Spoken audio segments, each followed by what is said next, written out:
Daniel Carter noticed the bruise on his son's arm at breakfast and the way 11-year-old Noah flinched when he reached for his fork, but what really made Daniel's blood run cold was how quickly Noah pulled down his sleeve and lied about bumping into a desk, because fathers know when their children are hiding something. And as Daniel drove away from the elite private school, where Noah was one of the few black students, he remembered his late wife's words. Always be the parent who shows up, especially when something feels wrong. So, when that email arrived inviting parents to lunch, Daniel turned his car around, never imagining that what he was about to witness would expose a conspiracy so cruel it would force an entire community to face the truth they've been ignoring for years.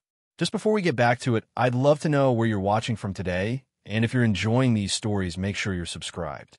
The morning light filtered through the kitchen window as Daniel Carter stood at the stove, flipping pancakes with practiced ease. The sizzle of butter in the pan filled the comfortable silence of their home, a sound that usually brought warmth to these quiet mornings. He glanced over his shoulder at his son, Noah, who sat at the small breakfast table, fork in hand, eyes fixed on his plate. Something felt off. Daniel had learned to read his son's moods over the years, especially after losing his wife, Lena, 3 years ago. The two of them had become a team, learning to navigate grief together, finding their rhythm in a world that suddenly felt too big and too empty. But lately, that rhythm had been disrupted by something Daniel couldn't quite name.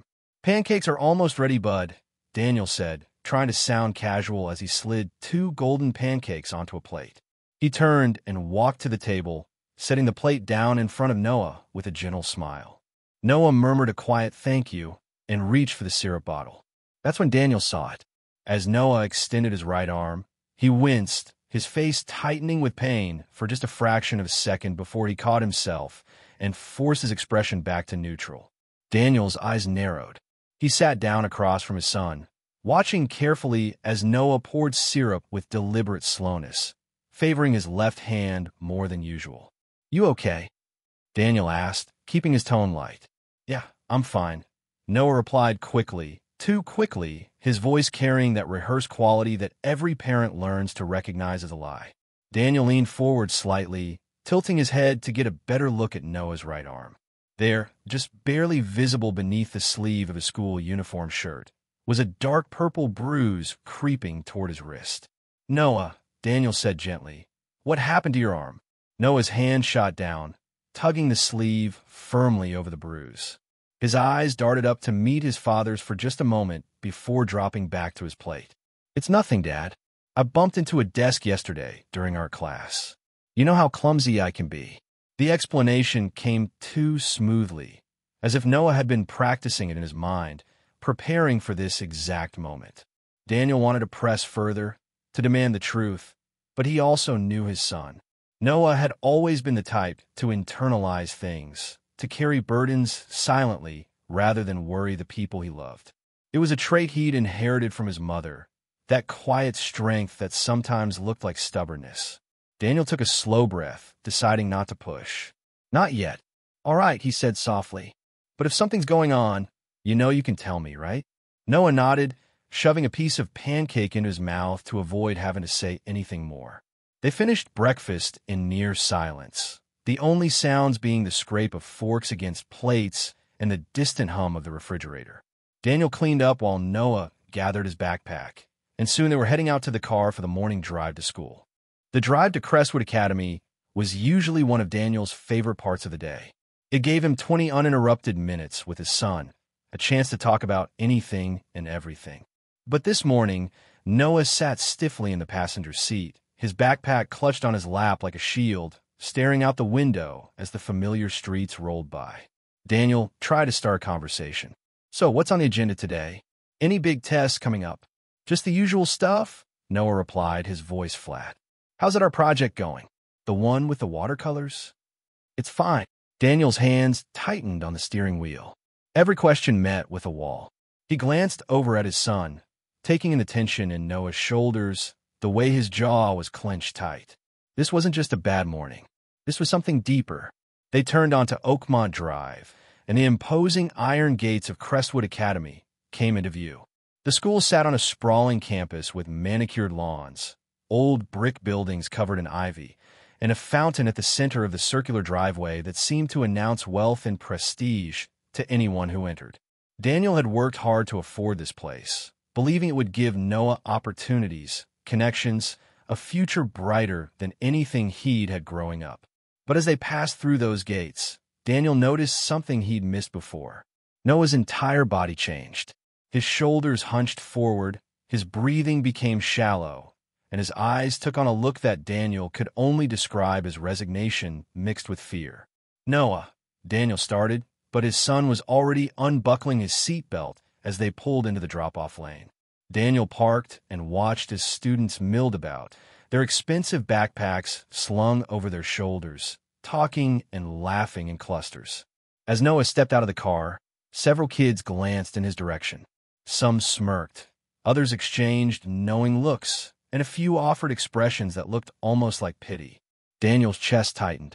He got out of the car, wanted to walk Noah to the entrance like he used to when Noah was younger, but his son was already moving away, head down, trying to blend into the crowd.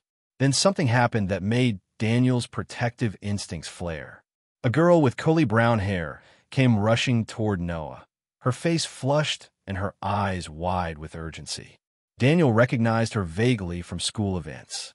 Olivia, he thought her name was. She reached Noah just as he was about to head toward the main building. "Noah," she whispered breathlessly, grabbing his sleeve. "Don't go to lunch today. Please." Noah turned to her, confusion and alarm crossing his face. "What? Why?" But before Olivia could answer, a sharp voice cut through the air. "Miss Brooks, what are you doing? Get to class immediately." A tall woman in a navy blazer strode toward them, her heels clicking sharply against the pavement. Daniel recognized her instantly. Ms. Elaine Whitford, the vice principal. He'd met her once during orientation, and even then, something about her had felt cold, too rigid, too quick to judge. Olivia's eyes went wide with fear. She released Noah's sleeve and hurried away without another word, throwing one last worried glance over her shoulder. Ms. Whitford reached Noah, looking down at him with an expression that made Daniel's blood run cold. There was no warmth there, no concern for a child under her care. Just irritation and something else, something harder to define. "You better behave today, Noah," she said, her voice clipped and severe. "I won't tolerate any more disruptions from you." Daniel stepped forward, ready to intervene, but Ms. Whitford had already turned on her heel and walked away without so much as acknowledging his presence. It was as if he didn't exist, as if the parent of one of her students wasn't worth even a polite greeting. Noah stood frozen, his face pale. Daniel walked up beside him and placed a hand on his shoulder. "You okay, son?" Noah nodded quickly, but his eyes told a different story. "I'm fine, Dad. I gotta go. I'll see you after school." Before Daniel could say anything more, Noah slipped away, disappearing into the crowd of students heading inside. Daniel stood there for a long moment, watching the spot where his son had vanished. Everything about this morning felt wrong. The bruise, the fear in Noah's eyes, Olivia's desperate warning, Ms. Whitford's coldness. He walked slowly back to his car, his mind racing. As he slid into the driver's seat, he didn't start the engine right away. Instead, he sat there, replaying everything in his head. The way Whitford spoke to Noah, the tone, the lack of respect, the warning. Something wasn't right. Daniel finally started the car and pulled out of the parking lot, but he couldn't shake the feeling gnawing at his gut. He drove down the street, intending to head to work, but his mind kept circling back to Noah, to the fear, to the bruise, to the practiced lies. At a red light, his phone buzzed. He glanced down at the screen. An email notification from Crestwood Academy. He opened it, scanning the message quickly. "Dear Crestwood families, we would like to remind you that parents are always welcome to visit our campus during lunchtime. We believe in maintaining an open and transparent environment where families feel connected to their children's daily experiences." Daniel stared at the email, frowning.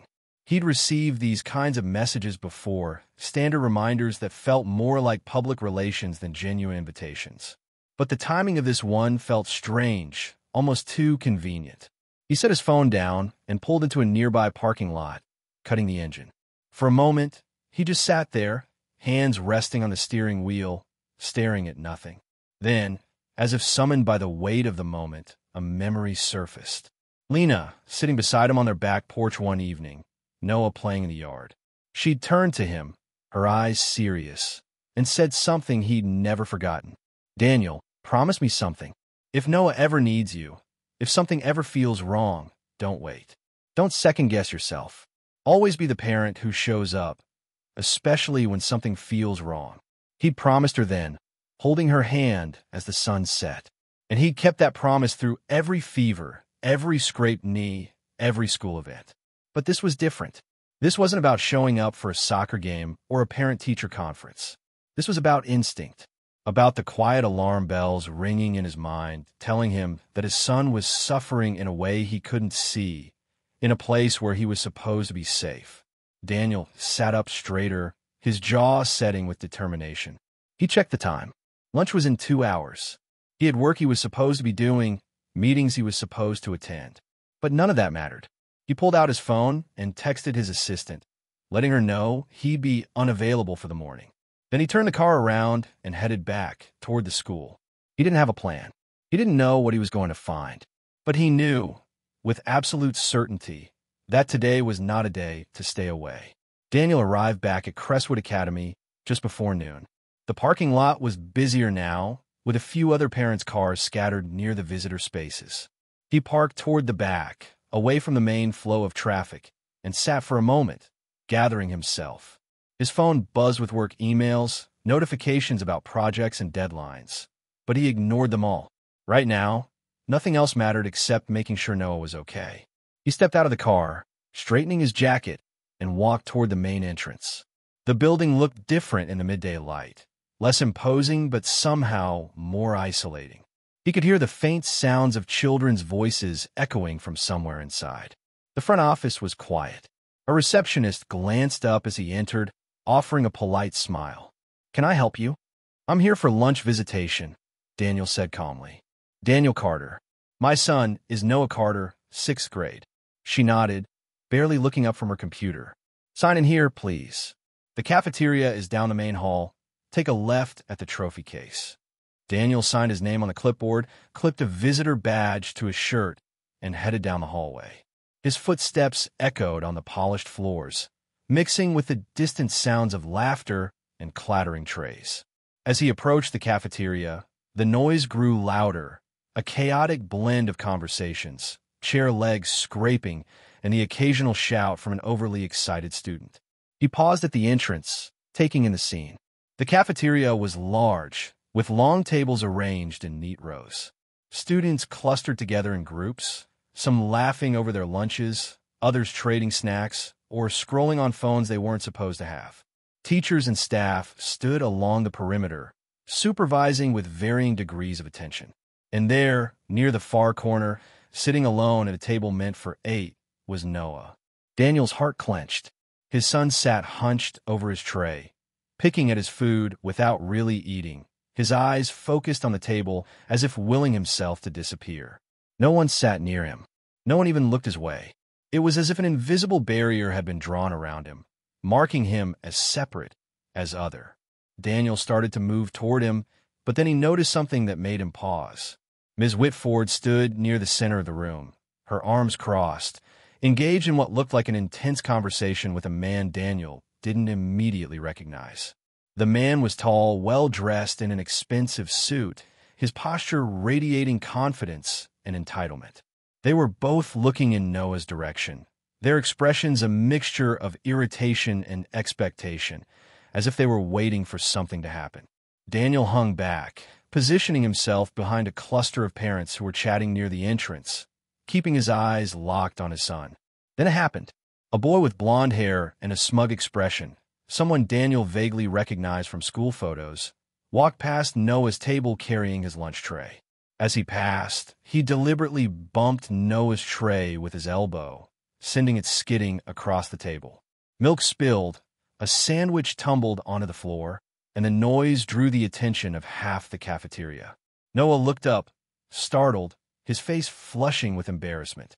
But before he could say anything, before he could even process what had happened, The blond boy spun around and shouted at the top of his lungs. "Ms. Whitford!" He threw food. Noah just threw his food at me. The cafeteria fell silent. Every head turned. Every eye focused on Noah, who sat frozen, his mouth open in shock, his hands still on the table nowhere near the tray. Ms. Whitford's face transformed. Her irritation shifted into something darker, something Daniel recognized immediately as barely restrained rage. She stormed across the cafeteria, her heels hammering against the tile floor, her eyes locked on Noah with a fury that made Daniel's protective instincts roar to life. "Noah Carter!" she bellowed, her voice echoing through the now silent room. "How dare you? I warned you this morning. I told you to behave." Noah shrank back in his seat, his voice small and trembling. I didn't do anything, Don't you lie to me." Whitford snapped, closing the distance between them with terrifying speed. Daniel started moving, his body reacting before his mind could catch up, but he was too far away, too many tables between them. Whitford reached Noah's table. She leaned over him, her face red with anger, her finger jabbing toward him accusingly. "You are a constant disruption, a problem that refuses to be solved." And then, in a moment that seemed to happen in slow motion, Ms. Whitford raised her hand. Not to gesture, not to point, to strike. Her hand pulled back, her palm open, aimed directly at Noah's face. Noah flinched, his arms coming up instinctively to protect himself, his eyes squeezed shut, bracing for the impact. But the blow never landed. "Don't you dare touch my son." The words cut through the cafeteria like a blade, sharp and absolute. Every head whipped around.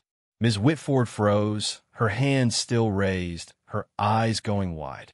Daniel Carter was striding across the cafeteria, his eyes locked on Whitford with an intensity that made even the adults in the room take a step back. His voice was calm, controlled, but underneath it was a current of barely contained fury that made it clear he would tolerate nothing less than her immediate compliance. The room held its breath. Students gasped, some covering their mouths. Teachers stopped mid-step, unsure of what to do. The well-dressed man Daniel had seen earlier, Christopher Hale, stiffened, his face tightening with alarm. Ms. Whitford slowly lowered her hand, her face shifting from rage to shock to something that looked almost like fear. "Mr. Carter, this is a school matter. This is assault," Daniel said, his voice steady as steel as he reached Noah's side. "And you will step away from my son. Now." Whitford took a step back, but her pride wouldn't let her retreat entirely. She straightened, smoothing her blazer as if trying to regain her composure. "Your son has been a repeated problem in this school, Mr. Carter. I am responsible for maintaining order, and he forced my hand with his behavior." Daniel didn't respond to her immediately. Instead, he knelt down beside Noah, who was trembling, tears streaming down his face, his small body shaking with suppressed sobs. "Dad, I'm sorry," Noah whispered, his voice breaking. "I'm so sorry. I didn't mean to." Daniel placed both hands gently on Noah's shoulders, looking him directly in the eyes. "Noah, listen to me. You have nothing to be sorry for. Do you understand me?" "Nothing." Noah's lip trembled, but he nodded, clinging to his father's words like a lifeline. Daniel stood, turning back to Ms. Whitford, his protective instincts fully engaged. "My son did nothing wrong, and you know it." Whitford opened her mouth to argue, but before she could speak, a small voice broke the tension. Noah didn't do anything.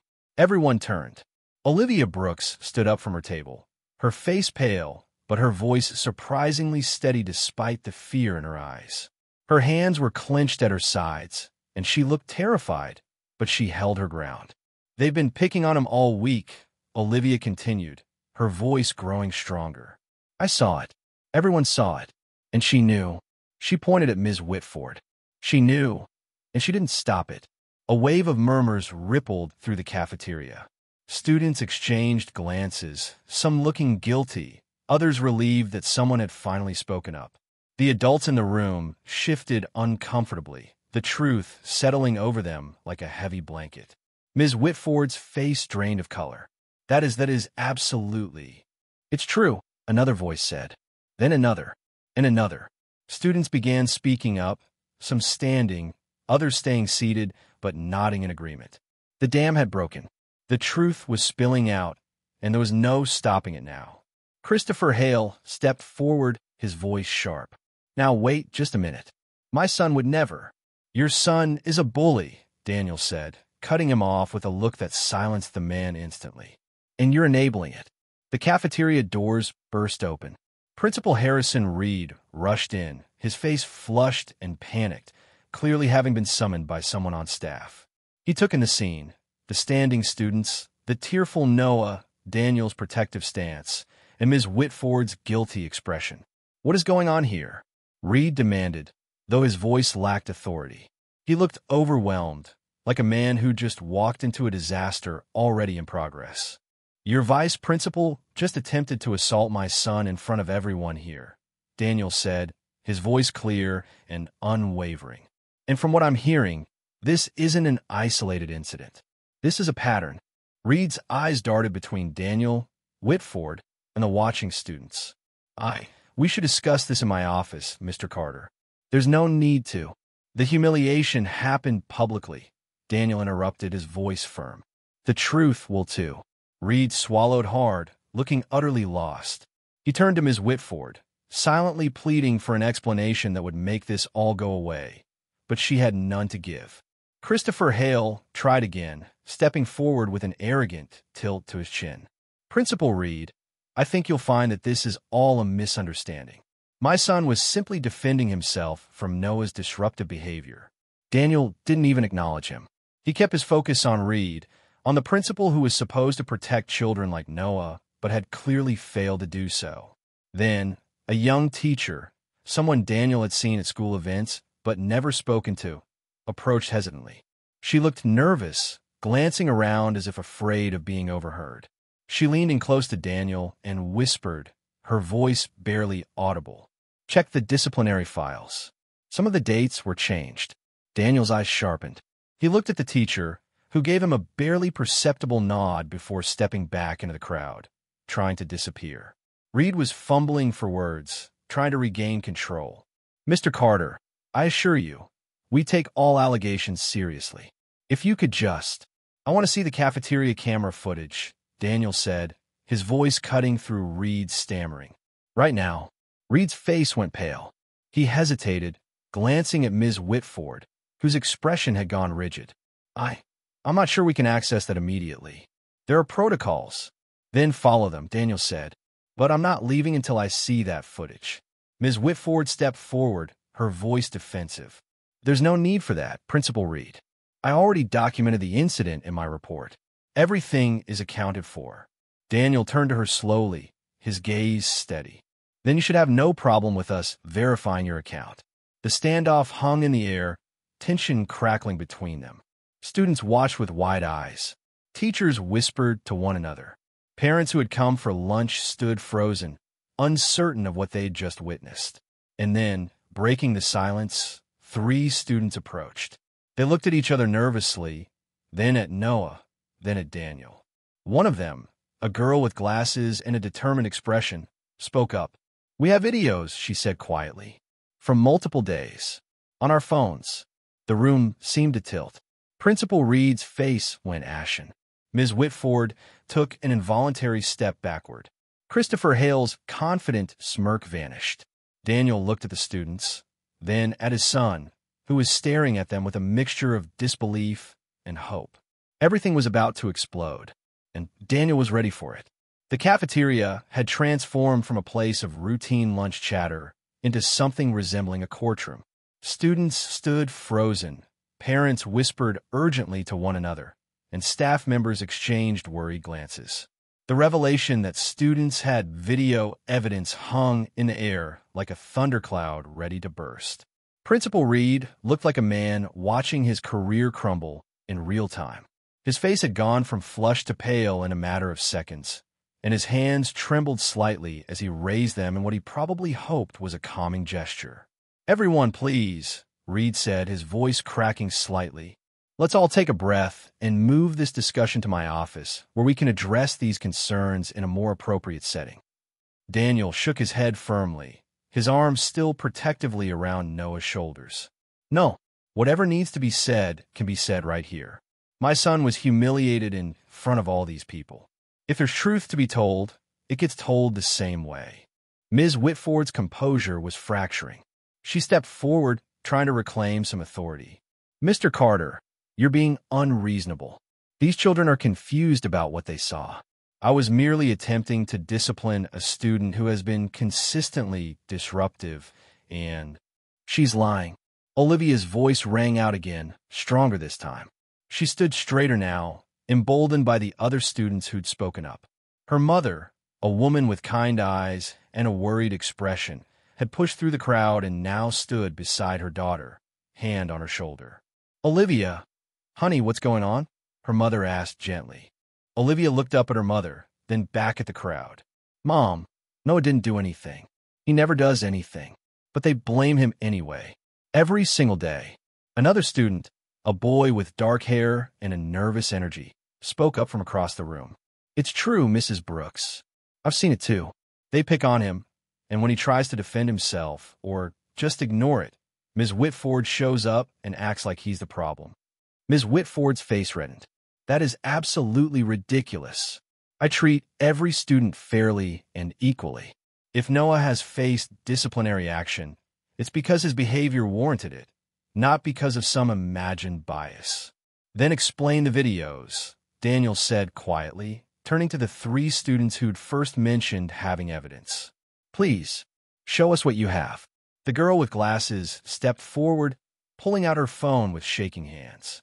Her 2 friends flanked her, offering silent support. Principal Reed moved to intercede, but several parents had now formed a loose circle around the students, their expressions making it clear they wanted to see what was on those phones. This is from last Tuesday, the girl said, her voice wavering but determined. She held up her phone, and those closest leaned in to watch. The video was shaky, clearly filmed discreetly during lunch. It showed Noah sitting alone, eating quietly, when Christopher Hale's son approached with 2 other boys. They stood around Noah's table, talking loudly enough that the phone's microphone caught fragments. Nobody wants you here, Charity Case. Why don't you go back to wherever you came from? This school's for people who actually belong. Noah kept his head down, not responding, clearly trying to ignore them. Then one of the boys deliberately knocked Noah's water bottle off the table. It clattered to the floor, water spilling everywhere. Noah stood up to retrieve it, and that's when Ms. Whitford appeared in the frame, striding over with her characteristic sharp steps. But she didn't address the boys surrounding Noah. Instead, she pointed directly at Noah. What is going on here? Are you causing trouble again? The video captured Noah's confused expression as he tried to explain. They knocked over my... I don't want to hear excuses. Clean this up immediately and stop disrupting other students' lunch. The boys around him smirked and walked away. Ms. Whitford followed them with her eyes, said nothing to them, then turned and left Noah standing there alone with the mess. The video ended. The silence in the cafeteria was deafening. Principal Reed's face had gone completely white. Several parents were shaking their heads in disbelief. Ms. Whitford opened her mouth, closed it, then opened it again, struggling to find words.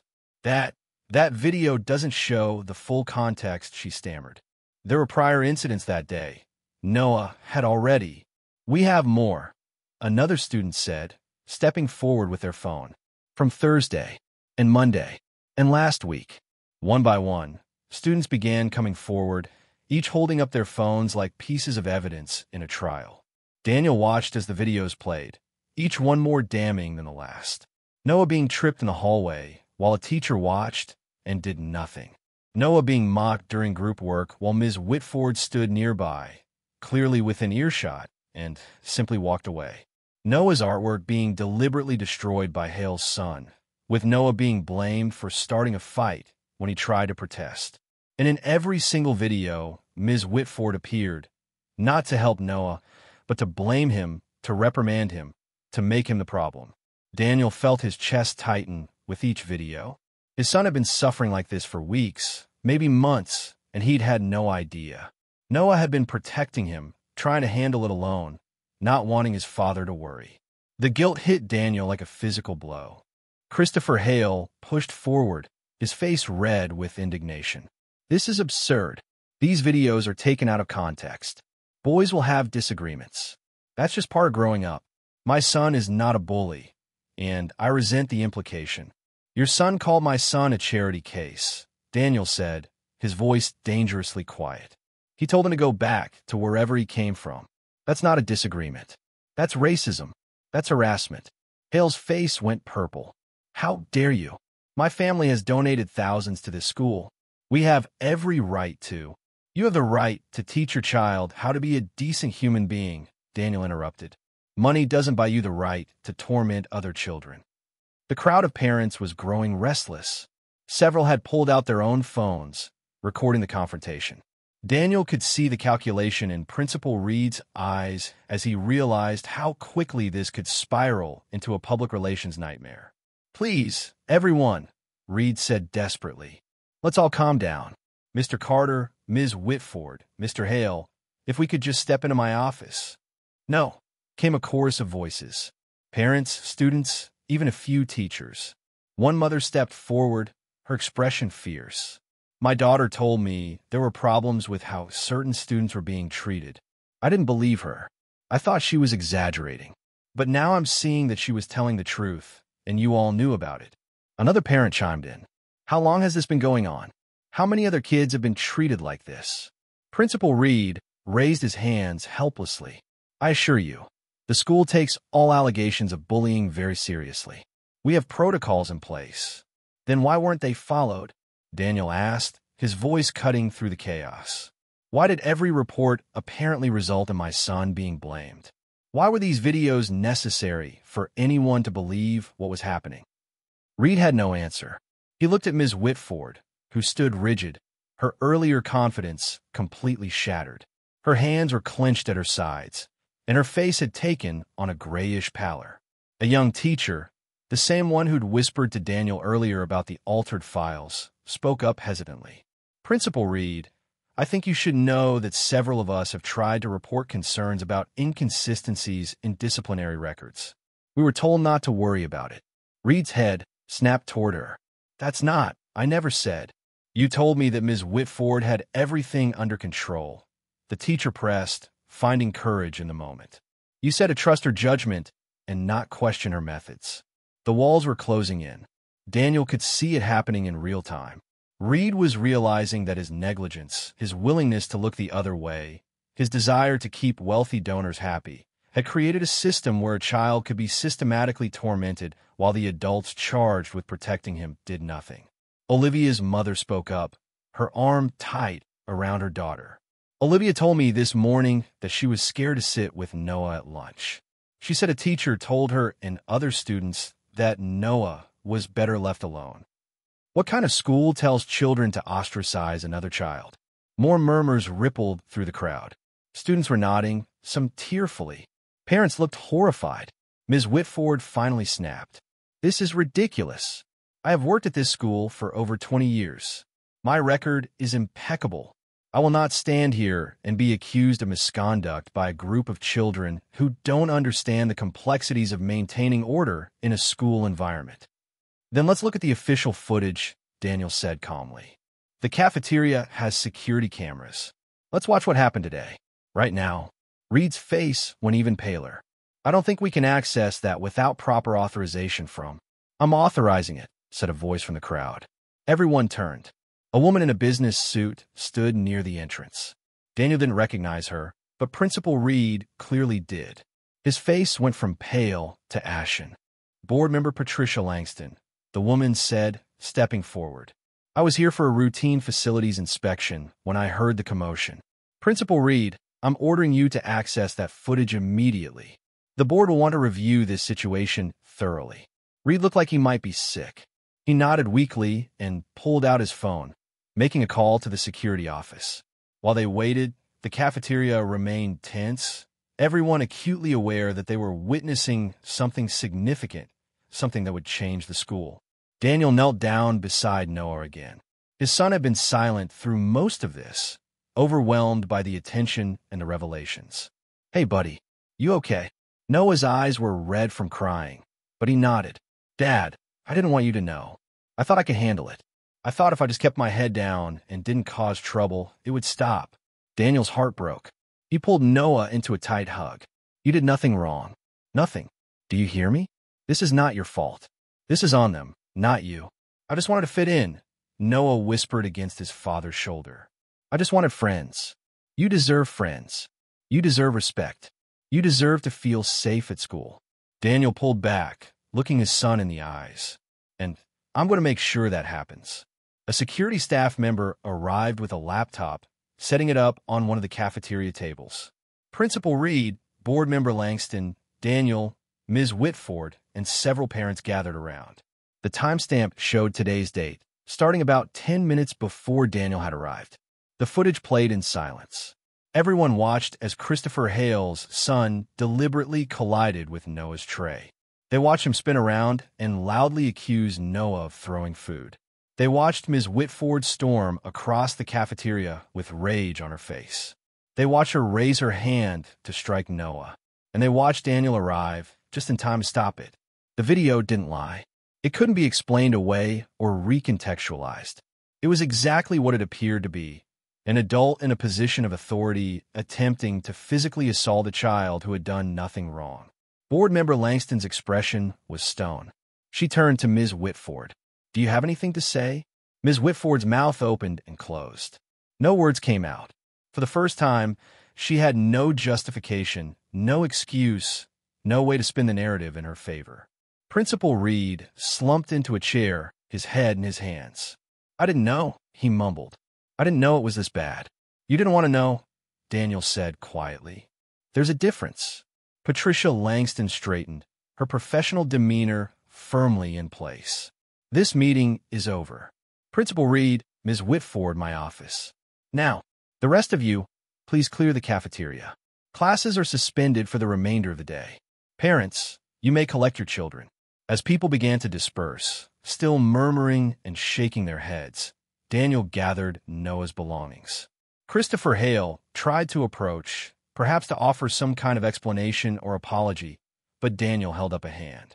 Stay away from my son, he said simply. And keep your son away from him too.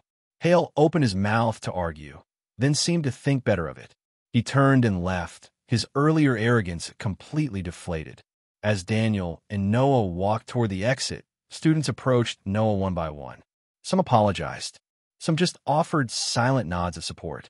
Olivia hugged him briefly, whispering something Daniel couldn't hear, but that made Noah's eyes well up again. They were almost at the door when one of the students who'd shown videos ran up, breathless. Mr. Carter, wait. There's something else you should know. Daniel turned. What is it? The student glanced around nervously. The disciplinary files. The ones that teacher mentioned. I heard Ms. Whitford talking to someone in the office last week. She said something about backdating incidents to create a pattern. I didn't understand what she meant at the time, but now. Daniel's eyes narrowed. Who was she talking to? I don't know. Someone on the phone.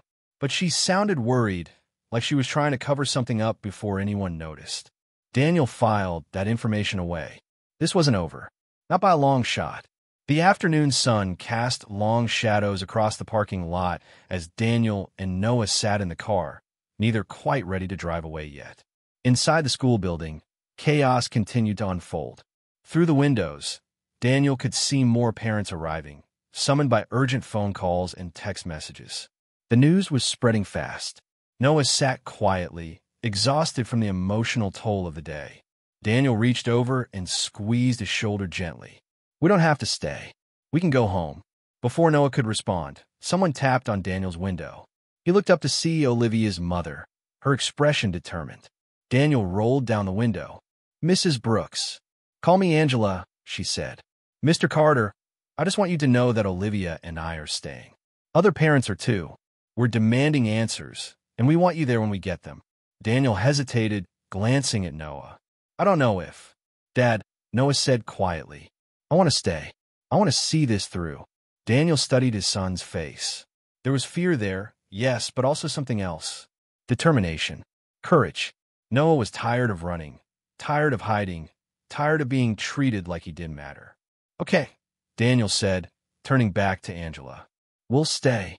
By the time they returned to the building, the cafeteria had been transformed into an impromptu assembly space. Dozens of parents had gathered, along with students, teachers, and staff. Principal Reed stood near the front, looking haggard, while board member Langston spoke quietly with other board members who'd been called in for the emergency. Daniel and Noah found seats toward the middle of the room. Olivia and her mother sat down beside them. Other families Daniel vaguely recognized from school events filled in around them, creating a sense of solidarity that felt both comforting and necessary. Patricia Langston called the meeting to order. "Thank you all for your patience during this difficult situation. I want to assure every parent here that the school board takes these allegations with the utmost seriousness. We have begun a comprehensive review of today's events and will be conducting a full investigation into the matters that have been brought to light." "What about the videos?" someone shouted from the back. "What about the proof we've all seen?" Langston nodded. "The videos provided by students are being reviewed as we speak. They will form part of our investigation." Angela stood up. "With all due respect, Board Member Langston, we don't need an investigation to see what happened. We have video evidence. We have eyewitness testimony. We have a vice principal who attempted to strike a child in front of dozens of witnesses. What more do you need?" A murmur of agreement rippled through the crowd. Before Langston could respond, one of the students from earlier approached the front, holding their phone. "Can I show everyone something? Please." Langston hesitated, then nodded. The student connected their phone to the projector system that was typically used for presentations. The room's lights dimmed slightly as the video began to play on the large screen at the front of the cafeteria. This video was from several days ago. It showed Noah walking down a hallway between classes when Christopher Hale's son and two friends surrounded him, shoving him against the lockers. Noah tried to walk away, but they blocked his path, laughing and taunting him. The audio was clear enough to hear some of what they said. "What's wrong? Can't afford real clothes? Bet your dad can barely pay tuition here. You don't belong at Crestwood." Noah kept his head down, trying to leave, but they kept pushing him back. Then Ms. Whitford appeared in the frame, walking down the hallway. The students immediately dispersed, acting innocent. Whitford looked at Noah, who was clearly shaken, his books scattered on the floor. "Pick those up and get a class," she said curtly, not asking what had happened, not checking if he was okay. She simply walked past him, as if he were an inconvenience. The video ended. Parents were visibly angry now, some standing, others shaking their heads in disgust. Another student approached. "I have one too. From last week." Then another. "From 2 weeks ago." A fourth. "From a month ago." One by one, students projected their videos. Each one showed a pattern that was impossible to deny. Noah being harassed, isolated, blamed, and ignored. Ms. Whitford consistently appearing in these videos, never helping, often making things worse by punishing Noah instead of his tormentors. But perhaps the most damning video came from a student Daniel didn't recognize, a quiet girl who nervously approached the projector. "This one is from the office," she said softly. "I was waiting outside Principal Reed's office for a meeting about my college recommendations. The door was open a little, and I heard voices. I started recording because it sounded wrong. The video was mostly audio, the visual showing just a sliver of the office through the cracked door. But the voices were clear. Ms. Whitford's voice. The Carter boy is becoming a problem. Parents are starting to ask questions. An unfamiliar male voice. So handle it. You've dealt with difficult students before. Ms. Whitford. This one's different. His father is persistent. I think we need to build a stronger case for removal." The male voice again. "Then build it. Document every infraction, every disruption. Make it clear that he's not a good fit for Crestwood's culture." Ms. Whitford. "What if there aren't enough infractions?" A pause. Then create opportunities for them to occur. You know how to manage these situations, Elaine." The video ended. The cafeteria erupted. Parents were shouting, demanding to know who the male voice belonged to. Principal Reed looked like he wanted to disappear into the floor. Board Member Langston's professional composure cracked for the first time, her face showing genuine shock and anger. "That's Christopher Hale's voice," someone said. Others who knew him agreed. Daniel stood slowly. His voice cut through the chaos, calm, but carrying an edge that made everyone quiet down. You weren't just neglecting the problem. You were actively creating it. You were trying to force my son out of this school. Principal Reed finally found his voice. I didn't know about any of this. I swear, I had no idea this was happening. You had disciplinary reports crossing your desk, Daniel said. You had a child being sent to your office repeatedly. You had teachers trying to raise concerns. You knew something was wrong. You just chose not to look too closely. Reed had no response. His silence was an admission. Patricia Langston stood, her voice firm. This meeting is temporarily adjourned while the board consults in private. Everyone, please remain here. We will return shortly with next steps. As the board members filed out, the cafeteria buzzed with conversation. Daniel sat back down, pulling Noah close. His son was trembling slightly, overwhelmed by seeing all the evidence of his suffering laid out for everyone to witness. I'm proud of you, Daniel whispered, for surviving this, for being strong enough to make it through. I didn't feel strong, Noah admitted. I felt scared all the time. Being scared and doing it anyway, that's the definition of courage. Angela leaned over. Mr. Carter, whatever happens next, our family stands with yours. Olivia told me everything tonight, and I'm horrified that I didn't see the signs sooner. Other parents approached, offering similar sentiments. Some apologized for not noticing, for not questioning why their children came home talking about Noah being trouble. The atmosphere was shifting. What had been a school community willing to look the other way was becoming a group of parents demanding accountability and change. 20 minutes later, the board members returned. Patricia Langston's expression was grave. After reviewing the evidence presented today and consulting with the district superintendent, the school board has made the following decisions, effective immediately. The room went silent. Ms. Elaine Whitford is hereby suspended without pay pending a full investigation into allegations of misconduct, falsification of records, and child endangerment. If the investigation confirms what we've seen today, termination proceedings will begin, and the matter will be referred to appropriate authorities. Murmurs of approval. Principal Harrison Reed is placed on administrative leave while we investigate his role in these events and determine whether his oversight was adequate. Reed's head dropped. He'd known this was coming. Christopher Hale is removed from the school board effective immediately. We are also reviewing his son's enrollment status. More nods of agreement from the crowd. Langston continued. All disciplinary records for Noah Carter are being expunged and will be thoroughly reviewed by an independent third party. An investigation will be conducted into whether similar targeting has occurred with other students. She paused, looking directly at Daniel and Noah. On behalf of Crestwood Academy, I want to apologize to the Carter family. What happened to Noah should never happen to any child in our care. We failed him, and we take full responsibility for that failure. Daniel stood, Noah beside him. I appreciate the apology, Board Member Langston, but apologies aren't enough. My son needs to know he's safe here. Every child needs to know they're safe here. What structural changes are you planning to ensure this never happens again? Langston nodded. That's a fair question. The board will be implementing mandatory bias training for all staff, creating an independent student advocacy position, establishing a transparent reporting system for bullying and harassment, and conducting quarterly reviews of disciplinary data to identify any patterns of discrimination. We're also creating a parent oversight committee to ensure accountability. And the students who harassed my son? Daniel asked.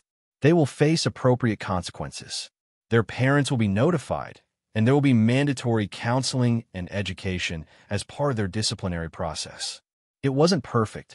Daniel knew that real change would take time, that systems built over years couldn't be dismantled in a day. But it was a start. It was acknowledgement. It was action. Angela stood. I want to join that parent oversight committee. My daughter showed courage today, and I want to honor that by making sure this school lives up to the values it claims to represent.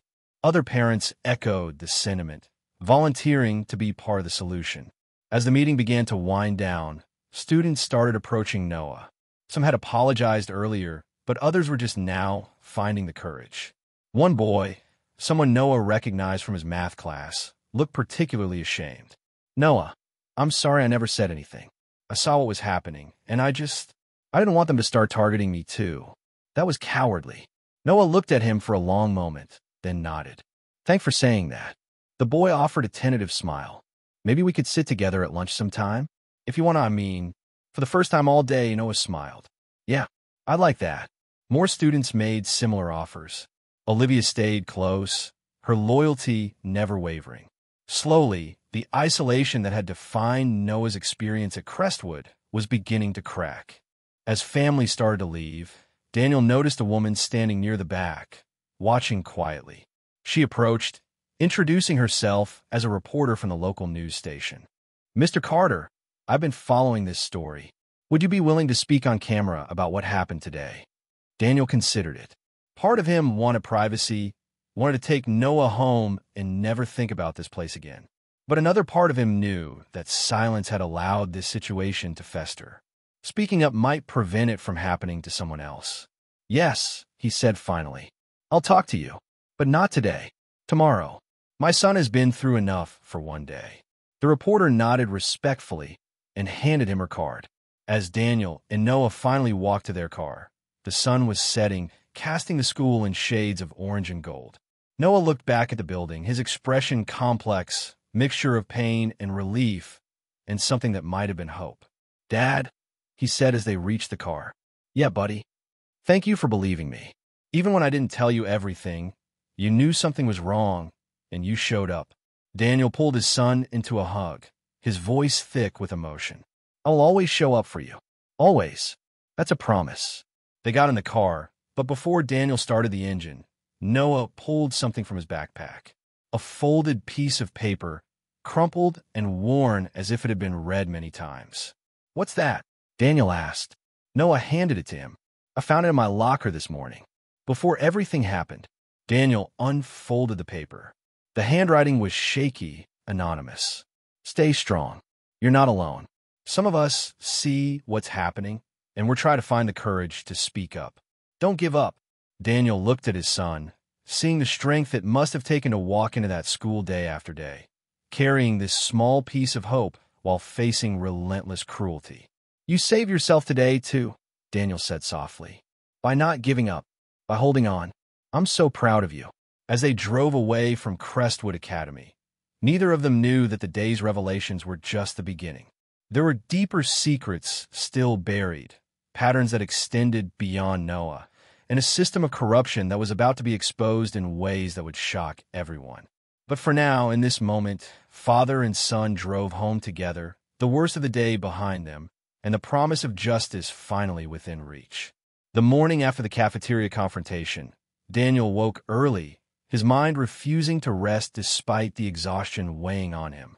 Noah was still asleep, and Daniel was grateful for that small mercy. His son needed the peace that sleep provided, a temporary escape from the trauma of the previous day. Daniel sat at the kitchen table with his laptop and a cup of coffee that had gone cold an hour ago. His inbox was flooded with emails. Parents from the school expressing support, reporters requesting interviews, and one message that caught his attention immediately. It was from the district superintendent's office, marked urgent, requesting his presence at the school at 9 o'clock sharp. He checked the time. 7:30. He had enough time to let Noah sleep a bit longer before waking him. By 8:45, they were pulling into the Crestwood Academy parking lot. The atmosphere was drastically different from the day before. News vans lined the street outside the gates, reporters with cameras positioned strategically to catch anyone entering or leaving. Daniel drove past them without stopping, though he noticed several cameras swiveling to follow his car. Inside, the school felt eerily quiet. Classes were in session, but there was a tension in the air that even the closed classroom doors couldn't contain. Daniel walked with Noah toward the main office, where they'd been instructed to meet the investigators. Two people waited for them in the conference room. A woman in her 50s with sharp eyes and a no-nonsense demeanor introduced herself as Margaret Hayes, lead investigator for the district. Beside her sat a younger man, probably in his 30s, who identified himself as James Caldwell, her assistant. Mr. Carter, Noah, thank you for coming in, Margaret said, gesturing to chairs across from them. I know yesterday was difficult, and I appreciate your willingness to cooperate with our investigation. Daniel nodded, keeping his arm around Noah's shoulders. We want the truth to come out, whatever that takes. Margaret opened a thick folder filled with documents and printed screenshots. We spent the last 18 hours reviewing everything. The videos students provided, the security footage, staff communications, and disciplinary records. What we found is deeply troubling. She pulled out several papers, spreading them on the table. These are Noah's disciplinary reports from the past 4 months. According to these documents, Noah has been written up 14 times for various infractions ranging from disrupting class to aggressive behavior toward other students. Noah tensed beside Daniel. But I didn't do those things. Most of them didn't even happen. We know, James said gently. When we cross-referenced these reports with the timestamps on security footage and attendance records, we found significant discrepancies. Several incidents allegedly occurred on days when Noah wasn't even at school. Others show him in completely different locations than where the incidents supposedly took place. Daniel felt his jaw tighten. Someone fabricated evidence against my son. Margaret nodded grimly. It appears that way. We'll need to interview several people to confirm exactly who was involved and to what extent. We'd like to start with Noah, if that's all right with you both. Daniel looked at his son. You okay with that, buddy? I'll be right outside the whole time. Noah took a deep breath and nodded. I want to tell them everything. Daniel squeezed his shoulder and stepped out into the hallway, leaving the door slightly ajar. He could hear the murmur of voices, Margaret's patient questions, and Noah's quiet but steady responses. Other parents were arriving now, their children being called in for interviews one by one. Olivia arrived with her mother, Angela. The girl looked nervous but determined. When she saw Daniel, she managed a small wave. How's Noah doing? Angela asked. He's strong, Daniel said. Stronger than he should have to be. 20 minutes later, Margaret called Daniel back in. Noah looked exhausted but relieved, as if a weight had been lifted by finally telling someone official everything that had happened. Noah's been very helpful, Margaret said. His account aligns with what we've seen in the videos and contradicts the official reports significantly. We'll be speaking with other students throughout the day to build a complete picture. What about Ms. Whitford? Daniel asked. And Principal Reed? They're scheduled for interviews this afternoon, James replied, along with several teachers and Christopher Hale. As Daniel and Noah left the conference room, they passed Olivia heading in.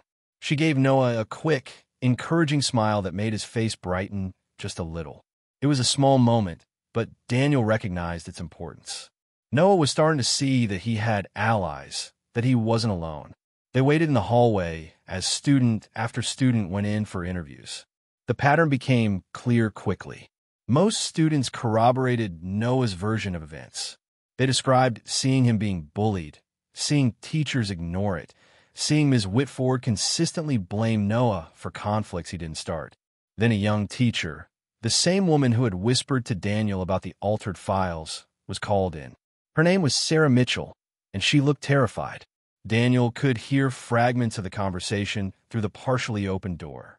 I try to raise concerns, Sarah said, her voice shaking.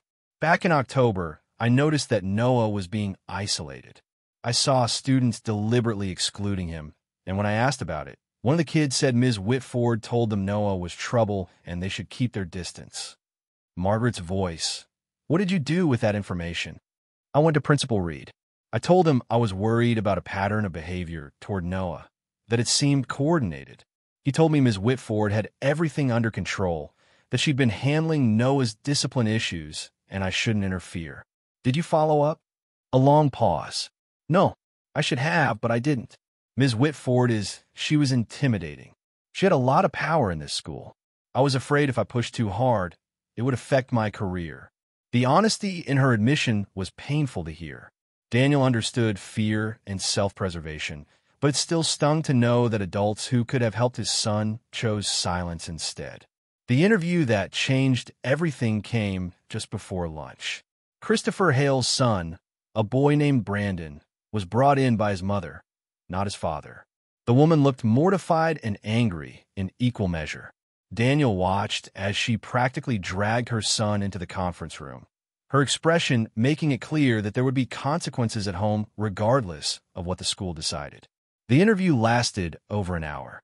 When they emerged, Brandon's mother's face was streaked with tears, and the boy looked smaller somehow, his earlier arrogance completely gone.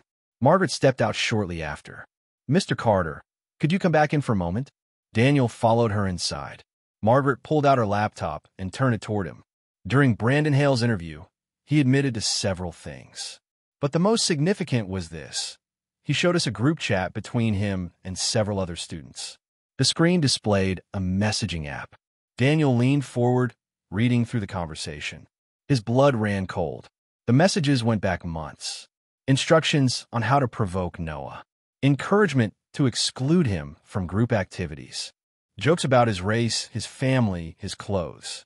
And woven throughout it all were messages from an adult phone number that Brandon admitted belonged to his father, Christopher Hale. One message from Hale's number read, "Keep it up. If the Carter kid leaves, there's a bonus in it for you." Another, "Make sure witnesses see him react, not what you do to make him react." Daniel's hands clenched into fists. He paid his son to torment mine. "It appears that way," Margaret said quietly. "We're still investigating the full extent of Christopher Hale's involvement, but what we have here is potentially criminal. Conspiracy to harass a minor, contributing to the delinquency of a minor, possibly more." James added, "We've also discovered something else troubling. While reviewing Ms. Whitford's computer, we found a folder marked restricted access. It contained draft disciplinary reports, written before any incidents allegedly occurred." He pulled up several documents on his laptop. Each one was dated and time-stamped. These reports were created sometimes days or even weeks before the incidents they describe. She was planning Noah's infractions in advance, creating a paper trail designed to make him look like a problem student. Daniel felt sick. Why? Why target my son specifically? Margaret and James exchanged glances. Margaret spoke carefully.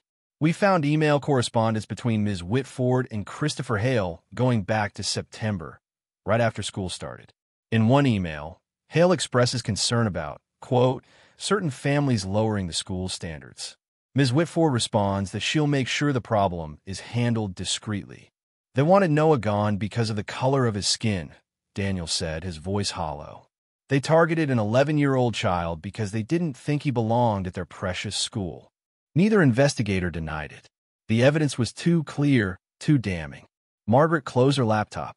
"Mr. Carter, I want you to know that what happened to Noah is unacceptable, and everyone involved will face consequences. But I need to ask you something. Would you be willing to let us expand this investigation? Some of the emails we found suggest this may not be the first time something like this has happened." Daniel looked at her sharply. "You think there are other victims?" "We think it's possible.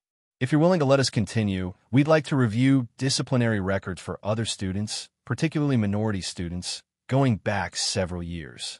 Daniel didn't hesitate. "Do it. If this happened to other kids, their families deserve to know." The morning stretched into afternoon.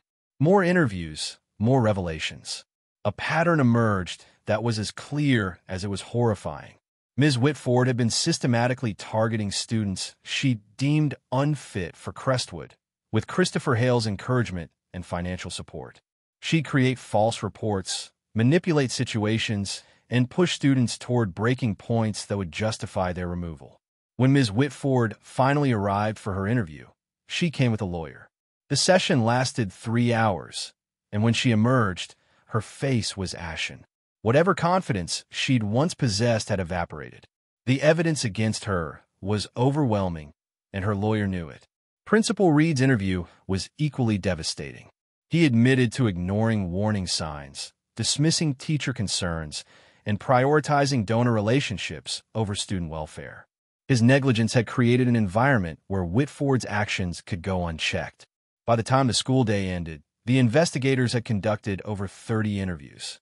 The picture they'd assembled was one of institutional failure, prejudice, and deliberate cruelty toward vulnerable students. Margaret found Daniel in the hallway where he'd been waiting with Noah.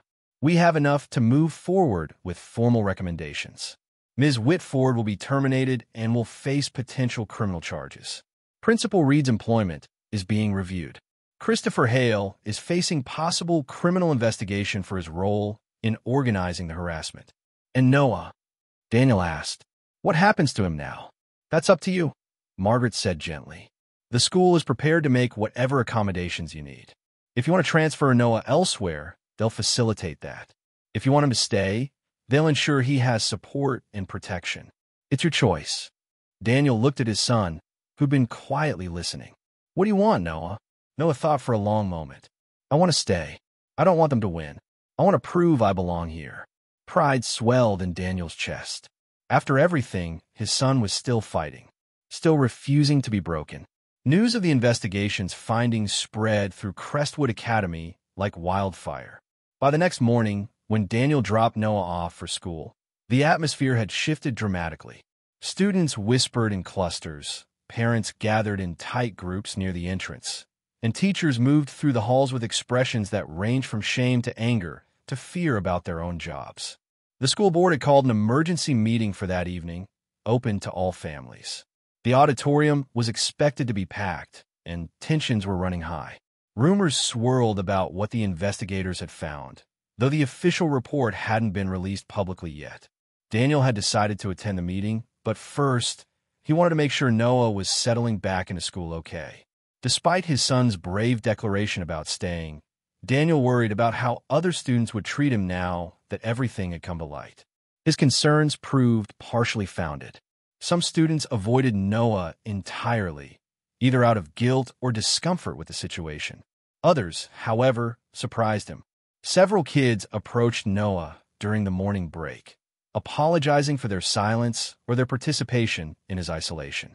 A boy from Noah's science class invited him to sit at his lunch table. Two girls from art class asked if he wanted to work on a project together. Olivia, as always, stayed close, her quiet presence a constant source of support. But not everyone was ready to accept the new reality.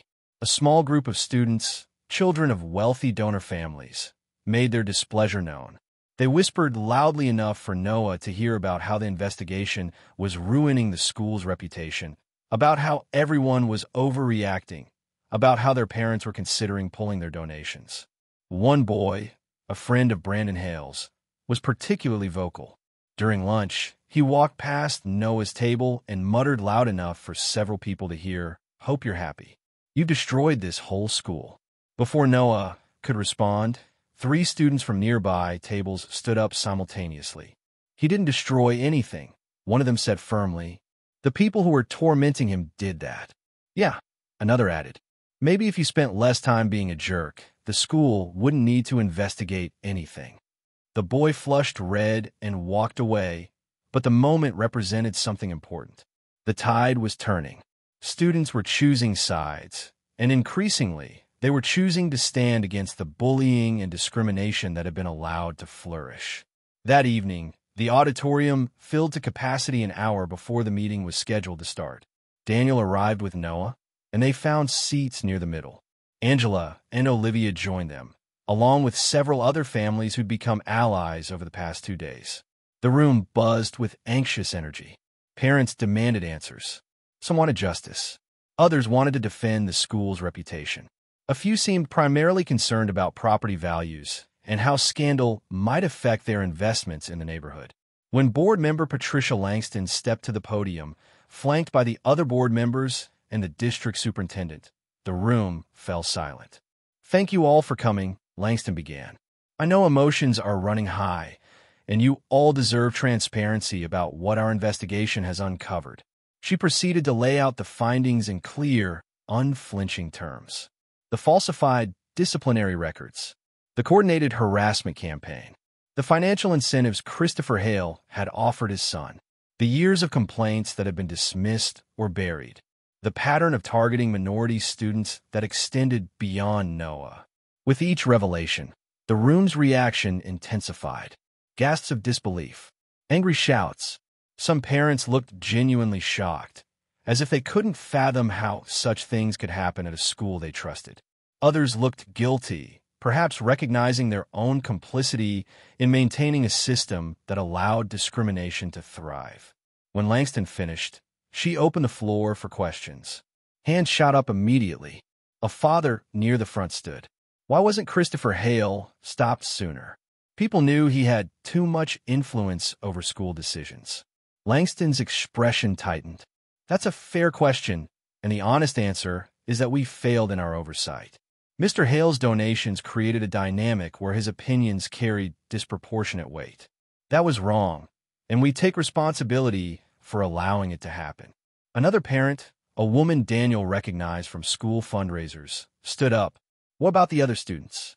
You said this wasn't just about Noah Carter. How many other children were targeted? The superintendent, a stern woman named Dr. Helen Foster, stepped forward.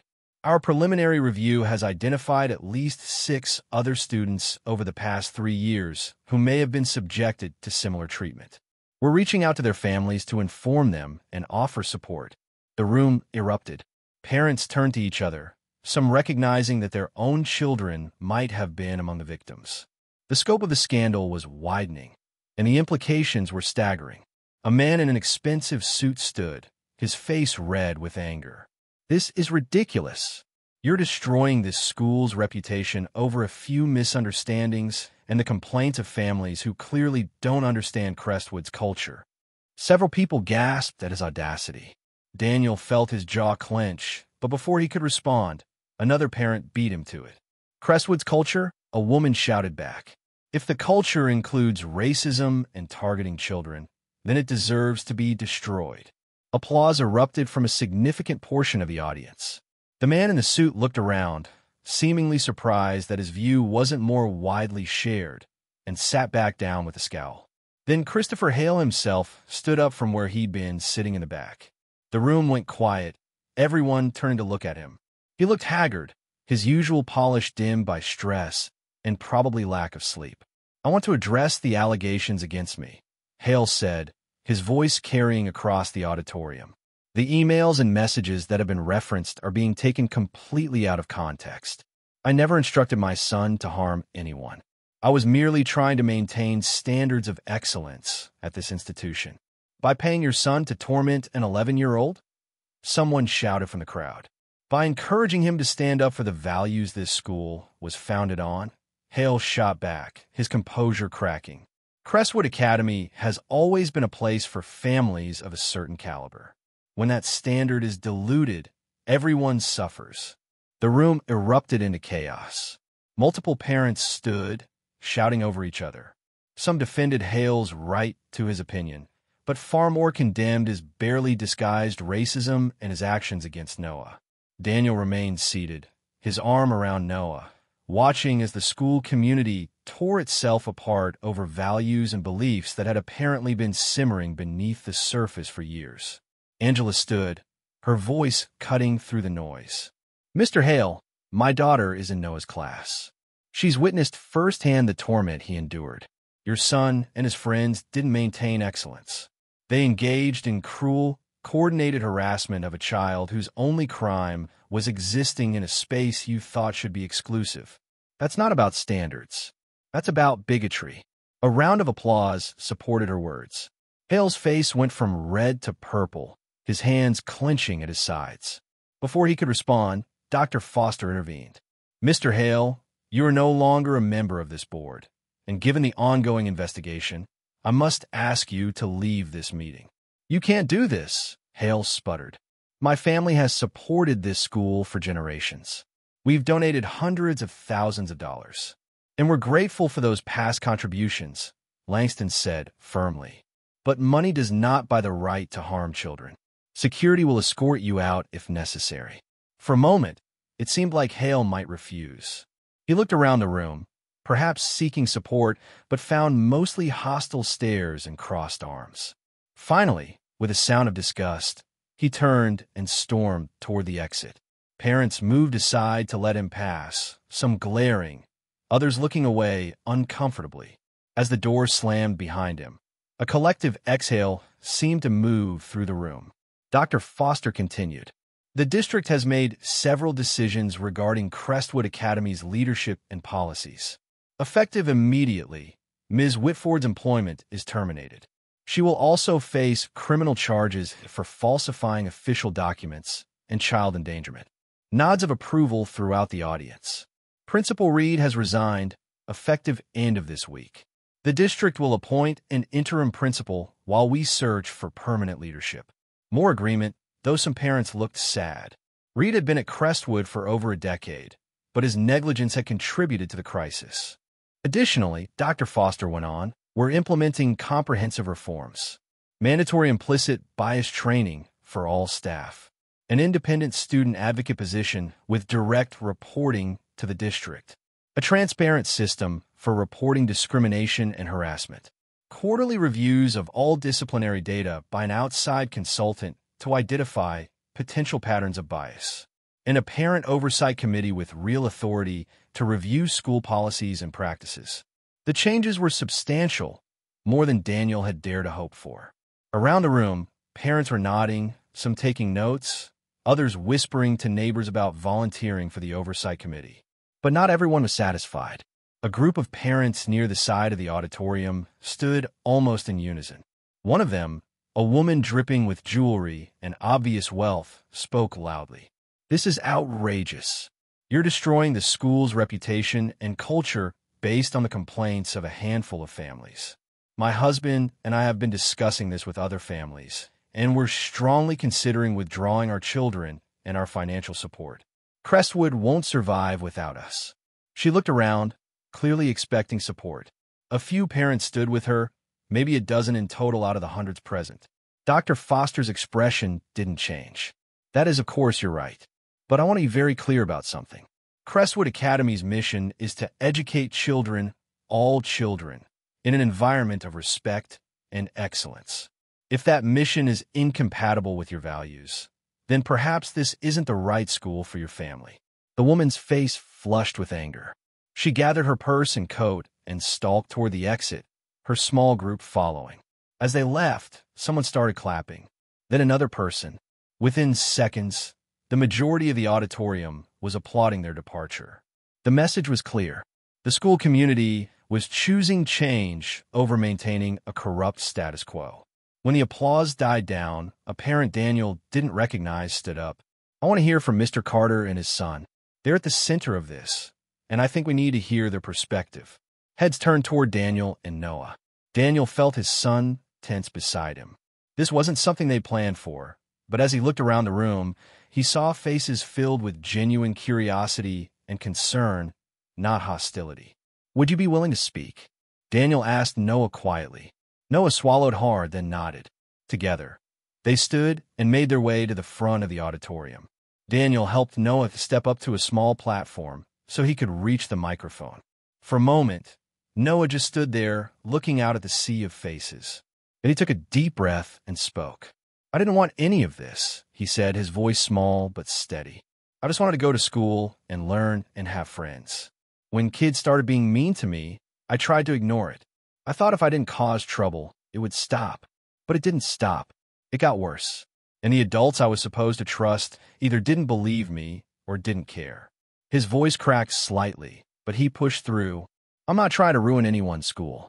I just wanted to be treated like I matter. Like I belong. Is that really too much to ask? The auditorium was completely silent. Some parents were crying. Others looked ashamed. The weight of Noah's simple, honest words settled over everyone. Daniel stepped forward, placing a hand on his son's shoulder. My son is the bravest person I know. He survived months of harassment and discrimination, and he's still here, still fighting, still believing that this school can be better. He's giving Crestwood a second chance. The question is whether the community will rise to meet his faith in them. The applause that followed was thunderous.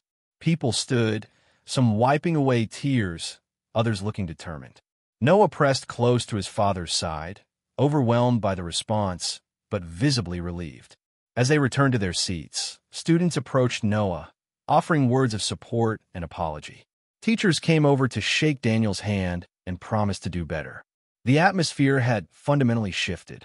The meeting continued for another hour, parents volunteering for committees, teachers offering ideas for reform, and students sharing their own experiences of witnessing or experiencing discrimination. It was painful, honest, and necessary. As the meeting finally adjourned, Daniel and Noah walked toward the exit. Patricia Langston intercepted them, her expression serious. "Mr. Carter, there's something else you should know. During our investigation, we found references to a storage room, Room 317, where old disciplinary records are kept. The investigator mentioned you might want to see what's there. It's not pretty, but it's important." Daniel looked down at Noah, who'd heard everything and nodded despite his exhaustion. "Tomorrow," Daniel said. "We'll look tomorrow. Tonight, we both need rest." But as they drove home through the dark streets, Daniel couldn't stop thinking about Room 317 and what secrets it might hold. The investigation had uncovered so much already, but something told him they were only seeing the tip of something much deeper and darker. Tomorrow would bring new revelations. But tonight, Daniel let his son rest, knowing that whatever they faced next, they would face it together. The following morning, Daniel and Noah returned to Crestwood Academy with a purpose. The building felt different now, lighter somehow, as if a dark cloud had been partially lifted. Students greeted Noah in the hallways, and while some still kept their distance, the outright hostility had vanished. Margaret Hayes met them at the main entrance, her expression somber. "Thank you for coming back. Room 317 is on the 3rd floor in the administrative wing. It's not a space most people know about. Records are supposed to be digitized and stored properly, but what we found suggests someone was deliberately keeping paper trails hidden." They climbed the stairs in silence, Daniel's hand resting protectively on Noah's shoulder. The 3rd floor was quieter than the rest of the building, home mostly to offices and storage spaces that students rarely accessed. Room 317 was at the end of a long corridor, its door unmarked except for the faded number plate. Margaret unlocked it, and the smell of dust and old paper wafted out. The room was small and windowless, lined with metal shelving units packed with cardboard boxes and manila folders. "We've already begun cataloging what's here," Margaret said, pulling on latex gloves and handing pairs to Daniel and Noah. "But I wanted you to see this firsthand, to understand the scope." She led them to a shelf near the back and pulled down a box marked with years, 2019 to 2020. Inside were folders, each labeled with a student's name. Daniel recognized none of them, which made sense since Noah had only started at Crestwood this year. Margaret opened the first folder. Inside were disciplinary reports, incident forms, and handwritten notes. The student's name was Marcus Thompson. Daniel scanned the documents, his stomach sinking with each page. The pattern was identical to Noah's experience. Minor infractions escalated into major incidents. Reports of aggressive behavior from a child whose earlier records showed nothing but academic achievement and positive teacher comments. Surveillance of his lunch periods. Documentation of isolation. "What happened to this student?" Daniel asked quietly. "He transferred to public school halfway through the year," Margaret said. His mother told the administration he wasn't adjusting well to Crestwood's environment. According to her exit interview, she felt the school wasn't a good fit for their family. Daniel's jaw clenched. She was pushed out, just like they tried to do to Noah. Margaret nodded and pulled out another folder. Then another. Each told the same story with minor variations. A girl named Jasmine Reeves who'd been accused of theft despite security footage showing she'd been in class when the incident occurred. A boy named David Chun who'd been labeled as having behavioral problems after repeatedly being provoked by other students. A girl named Aisha Williams whose artistic talent had been criticized as disruptive and attention-seeking. Every single one of them was a minority student. Every single one had been targeted, documented, and ultimately pushed out of Crestwood Academy. Noah stood beside his father, looking through the folders with growing horror. This happened to all of them for years.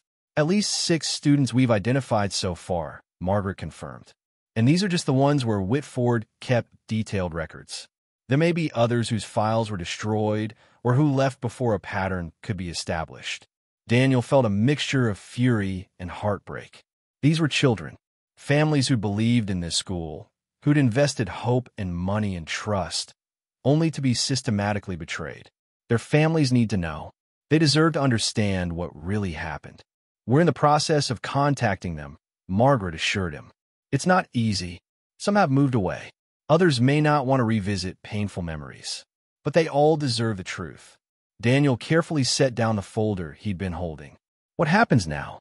Whitford's been fired. Hale's off the board, but that doesn't undo the damage. These kids lost years of their education, their confidence, their sense of safety. You're right, Margaret said, which is why the district is prepared to offer comprehensive support. Counseling services for affected students and their families. Academic records will be reviewed and corrected where falsification occurred.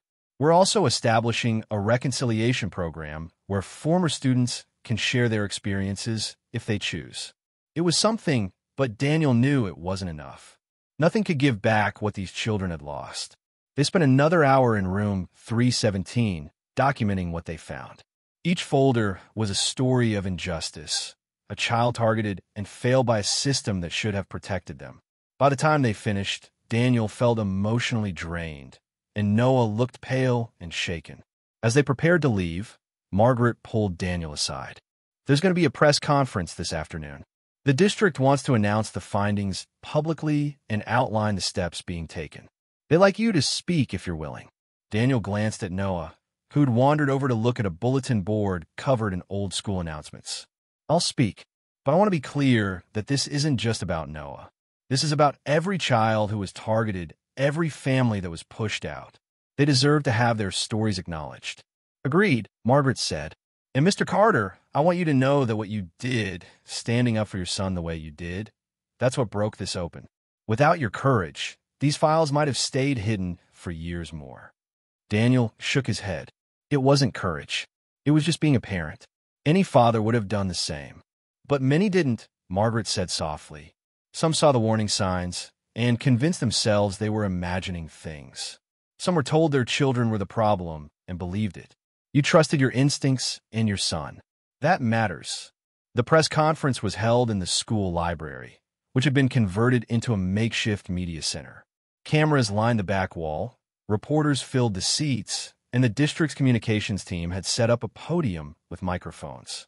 Dr. Foster spoke first, laying out the investigation's findings in clear, official language. She didn't minimize the severity of what had occurred or try to protect the school's image.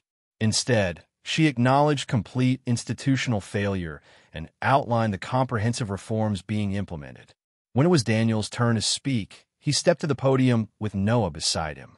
He'd prepared notes, but found himself setting them aside, speaking instead from the heart. My son is 11 years old, Daniel began, his voice steady but emotional. He loves art, basketball, and video games. He makes me laugh every day, even when he doesn't mean to. He's smart, kind, and more resilient than any child should have to be. When I enrolled him at Crestwood Academy, I believed I was giving him opportunities. Instead, I nearly lost him to a system designed to break him. He paused, gathering himself. But Noah isn't the only victim. We discovered files today, hidden away in a storage room, documenting years of abuse against students whose only crime was being different from what certain people thought a Crestwood student should be. Those children and their families deserve acknowledgement. They deserve apologies.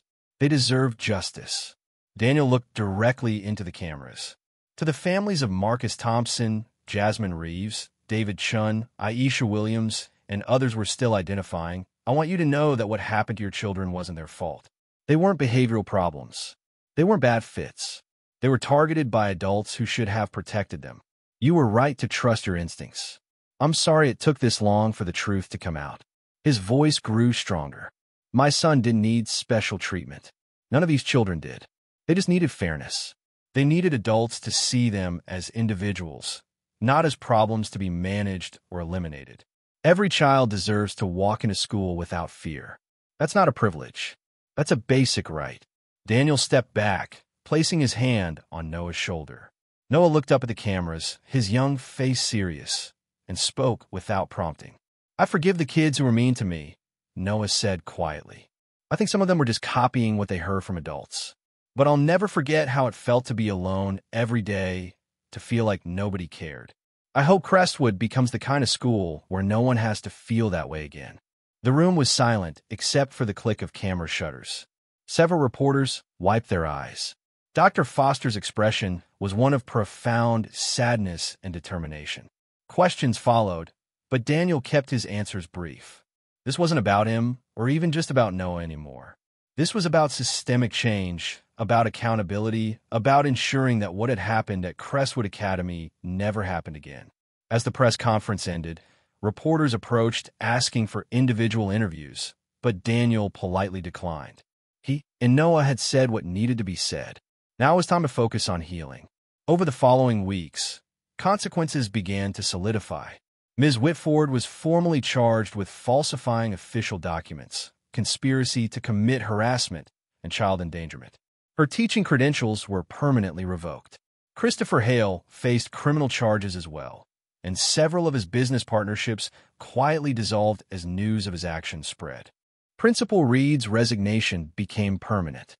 The interim principal, a woman named Dr. Lisa Morgan with a background in restorative justice and inclusive education, brought immediate changes to the school's culture. Students who'd participated in Noah's harassment attended mandatory counseling and education programs. Some showed genuine remorse and made efforts to apologize meaningfully. Others remained resentful but were closely monitored. And slowly, carefully, Noah began to heal. He made friends, real friends who valued him for who he was. His artwork, which had been suppressed and criticized under Whitford's reign, was displayed prominently in the school's main hallway. Teachers who'd been afraid to speak up before became some of his strongest advocates. But Daniel knew that justice, real justice, was more complicated than punishment and policy changes. It was about restoration, about ensuring that the harm done could be acknowledged and, as much as possible, repaired. 3 months after the cafeteria confrontation, Daniel received an email that made him pause. It was from an address he didn't recognize, with a subject line that read simply, "Thank you." He opened it carefully, conscious of the various threats and angry messages he'd received from people who believed he'd overreacted or ruined Crestwood's reputation. But this message was different. "Mr. Carter, you don't know me, but my daughter was Jasmine Reeves. We left Crestwood 3 years ago after she was accused of theft and constant behavioral problems. It destroyed her confidence and made her believe she was a bad kid. When I saw the news about your son and the investigation, everything made sense. My daughter wasn't the problem. The school was. Thank you for fighting when we couldn't. Thank you for giving us answers we thought we'd never get. Because of you, my daughter finally understands she wasn't to blame. You saved her even though you never met her." Daniel read the message 3 times, tears blurring his vision. He replied immediately, offering to connect, to share experiences, to build community among the families who'd been affected. Over the next weeks, more families reached out. Marcus Thompson's mother, David Chin's parents, others whose children had been targeted but who'd been too afraid or too exhausted to fight back.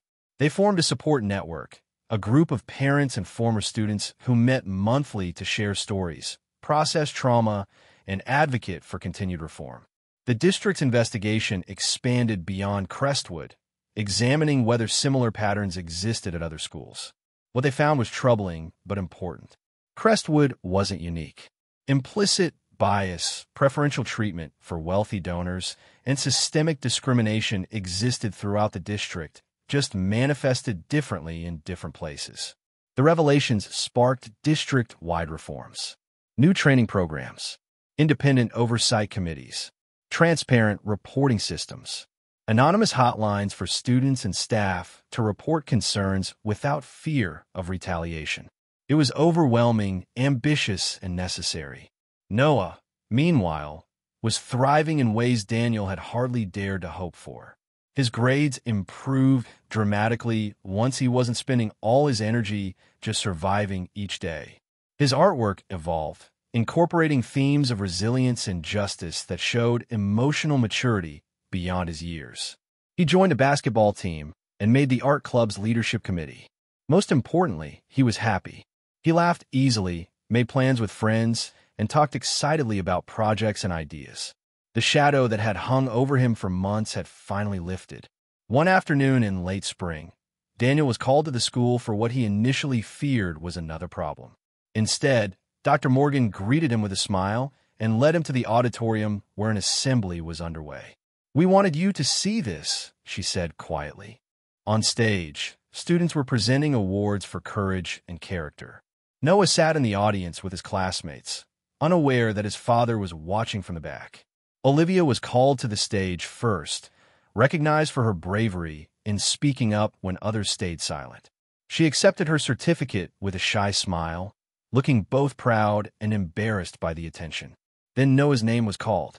He looked surprised, walking to the stage with uncertain steps. Dr. Morgan met him there, addressing the assembled students and staff. "Noah Carter showed us all what it means to persevere with grace," she said. "He faced challenges that would have broken many adults, yet he continued to show up, to try, to hope for better. He gave this school a second chance when he had every reason to walk away. He believed we could be better, and he was right."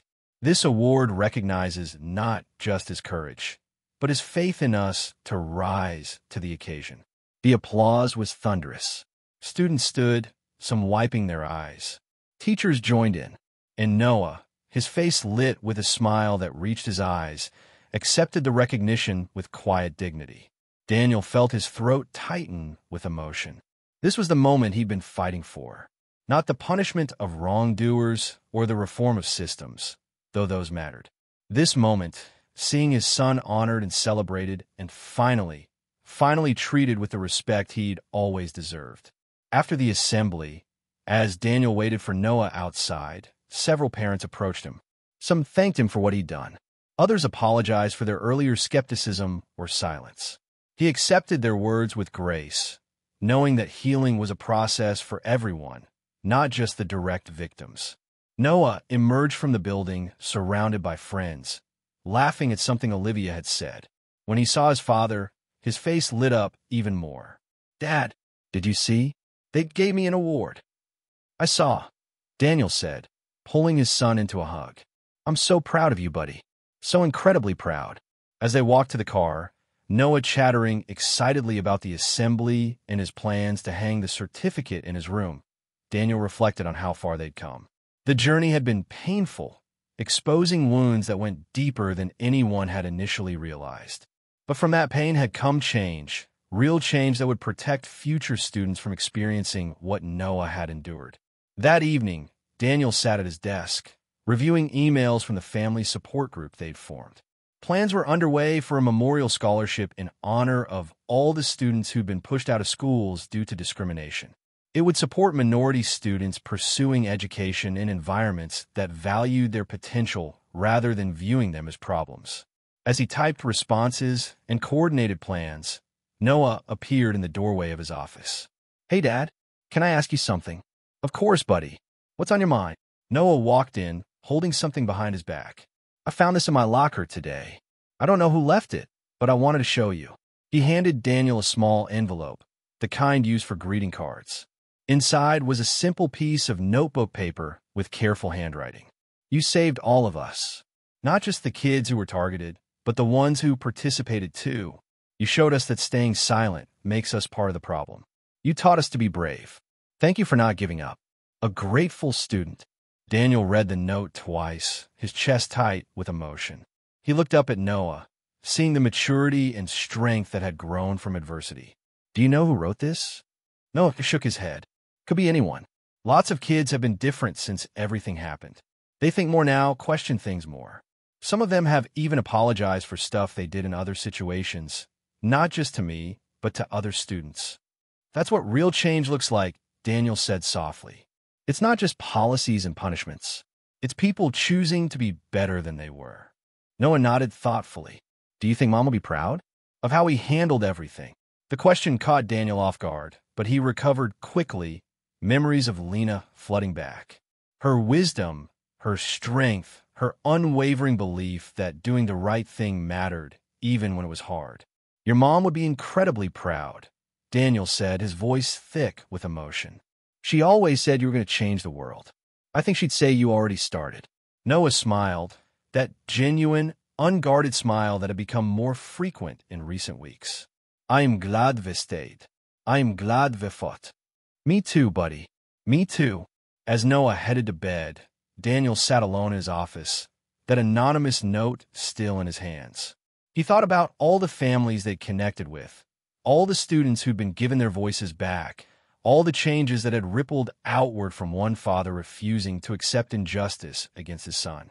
The work wasn't finished. Systemic change took years, maybe generations. There would be setbacks and resistance. Some people would always prioritize comfort and tradition over justice and inclusion. But the foundation had been laid. The truth had been exposed. And a community had been forced to confront its failures and commit to doing better. Daniel's phone buzzed with a text from Angela. The Parent Oversight Committee was meeting next week to review proposed changes to the school's disciplinary procedures. He confirmed his attendance, knowing that vigilance was the price of maintaining the progress they'd made. Another text came through, this one from Marcus Thompson's mother. Her son had been accepted to a prestigious art program, his confidence finally restored after years of believing he wasn't good enough. She wanted to thank Daniel again for giving them the closure and validation they'd needed. He replied with congratulations and encouragement, adding Marcus to the growing list of success stories that reminded him why the fight had been worth it. Late that night, Daniel checked on Noah one last time before heading to bed himself. His son was asleep, the certificate from the assembly propped on his nightstand where he could see it first thing in the morning. His face was peaceful, free from the fear and tension that had defined it for too long. Daniel stood in the doorway, watching his son sleep, and felt a profound sense of gratitude mixed with lingering anger at what Noah had endured. But more than anything, he felt hope. Hope that the changes they'd fought for would last. Hope that future students would benefit from the courage shown by Noah and the other targets who'd refused to be silenced. Hope that Crestwood Academy would truly become the inclusive, supportive environment it claimed to be. As he turned to leave, Daniel whispered into the darkness, "We did it, Lena. We protected him. And in doing so, we protected others too. Just like you always said we should." Outside, the neighborhood was quiet, the spring air carrying the promise of new beginnings. Inside, a father and son slept peacefully, knowing they'd faced down injustice together and emerged stronger. The story of what happened at Crestwood Academy would be told for years to come. Some would remember it as a scandal, others as a cautionary tale. But for Daniel and Noah Carter, it would always be remembered as the moment they refused to let hate and discrimination win. The moment they stood up and said enough. And in the end, that made all the difference. When you see a child being isolated or targeted, do you speak up, or do you tell yourself it's not your place to interfere? Hit that like button if this story moved you, and subscribe for more powerful stories about courage, justice, and standing up for what's right.